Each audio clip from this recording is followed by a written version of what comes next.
اصول تو یہی ہے کہ دریا میں جو جائے تیرنا نہ آتا ہو تو ڈوب جاتا ہے، لیکن اگر اللہ چاہے نا حضرت موسیٰ اپنے گھوڑے دریا میں ڈال دے تو وَإِذْ فَرَقْنَا بِكُمُ الْبَحْرَ فَأَنْجَيْنَاكُمْ وَأَغْرَقْنَا آلَ فِرْعَوْنَ، تو اللہ کہتا ہے میں نے دریا پھاڑ کے موسیٰ کے لیے رستہ بنا دیا۔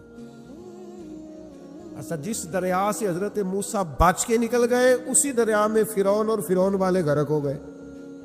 یہ کیا ہے؟ یہ روحانی زندگی۔ ایک ہے اسباب کہ آپ پانی میں گھوڑا پھینکیں کہ آپ ڈوب جائیں، ایک ہے روحانی زندگی۔ یہ میں قرآن مجید پڑھ رہا ہوں، میں نے کوئی حدیث بھی نہیں سنائی، بزرگ کا قول تو دور رہا۔ قرآن فرماتا ہے کہ ہم نے فرعون اور فرعون والوں کو اسی دریا میں غرق کیا جس دریا میں ہم نے حضرت موسیٰ کے لیے رستے بنا دیے اور دریا پھاڑ کے رستے بنا دیے۔ تو رب کریم نے ایک روحانی زندگی بھی مومن کی رکھی ہے، روحانی زندگی۔ ذرا غور کیجئے کہ بھلا میں کیا کہنے لگا، صرف 50 سیکنڈ کے لیے آپ نے سوچنا ہے۔ زندگی میں ہمیں بہت ساری ایسی چیزیں ملی ہیں جو ہماری محنت کا نتیجہ نہیں، ہمیں بہت سارا ایسا کچھ ملا ہے جس کے ہم قابل تھے نہیں، پر رب نے عطا کر دیا۔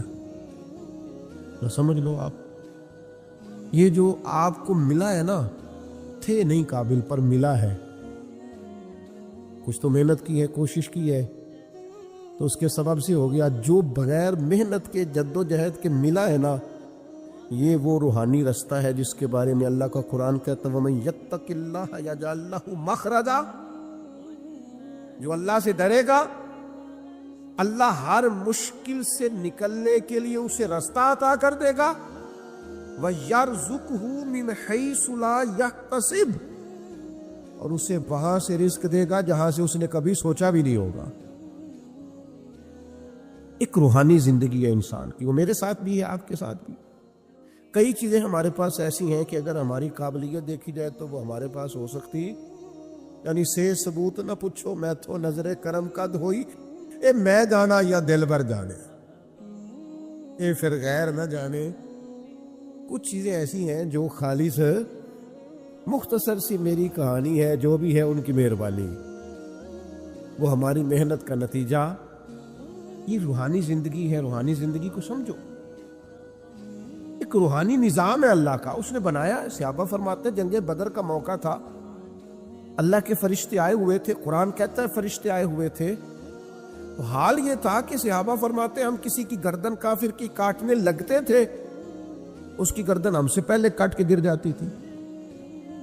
یہ کیا ہے؟ یہ اللہ کا روحانی نظام ہے، اس نے بنایا ہے۔ آپ کی اور میرے ساتھ یہ نظام وابستہ ہے۔ تمہیں بتاؤں گھروں میں سب سے بہترین گھر کون سا ہوتا ہے؟ او میرے بھائیوں، وہ کتنا کو بہترین گھر ہے جسے مدینے والے رسول نے بہترین کہہ دیا ہے۔ فرمایا تمہیں بتاؤں نا گھروں میں بہترین گھر کون سا ہے؟ ہم سمجھتے ہیں ٹائلیں اچھی ہوں، کمرے ہوادار ہوں، اور کچن جو ہے وہ انواع و اقسام کے کھانوں سے بھرا ہوا ہو، سین اچھا ہو، اور جناب ہر چیز کی سہولیات گھر میں ہو، امن ہو، سکون ہو۔ نہیں، حضور فرماتے ہیں مجھ سے پوچھو نا بہترین گھر کون سا ہے۔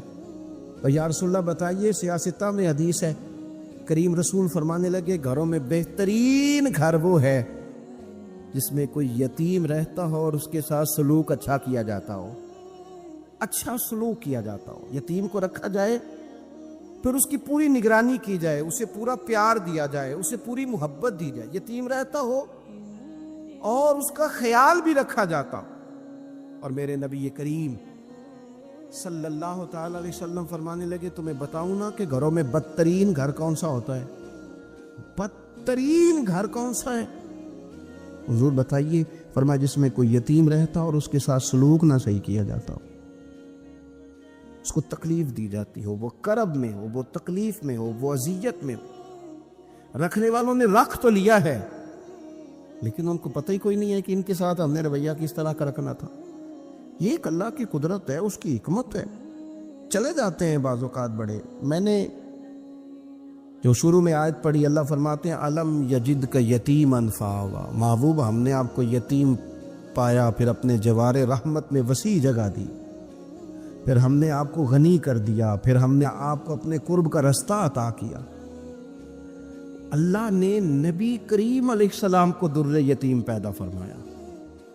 یہ یتیموں کے تعلق سے ایک عظیم شان ان لوگوں کو دینی تھی، تو اللہ نے اپنے حبیب کو بھی در یتیم پیدا کر دیا۔ یہ ایک خاص قسم کا کرب ہوتا ہے۔ ظاہر ہے جس آدمی نے جو چیز چکھی ہوئی ہوتی ہے وہی اس کے ذائقے سے آگاہ ہوتا ہے، دوسرا دور کھڑا اسے آگاہ نہیں ہوتا۔ جو چکھ لیتا ہے، جو پانی میں اتر جاتا ہے، وہ اس کی گہرائی بھی جانتا ہے اور ٹھنڈا کتنا یہ بھی سمجھتا ہے۔ جن لوگوں نے یہ دور گزارا ہوتا ہے ان کو اس کا پتہ ہوتا ہے۔ نبی کریم صلی اللہ علیہ وسلم نے یہ وقت بتایا تھا، حضور نے یہ دیکھا تھا۔ حضور صلی اللہ علیہ وسلم اس کی تکلیف سے، اس کی آزمائش سے، اس کے مد و جزر سے پوری طرح آگاہ تھے، اس لیے حضور نے گن گن کے یتیموں کے حقوق بیان کیے۔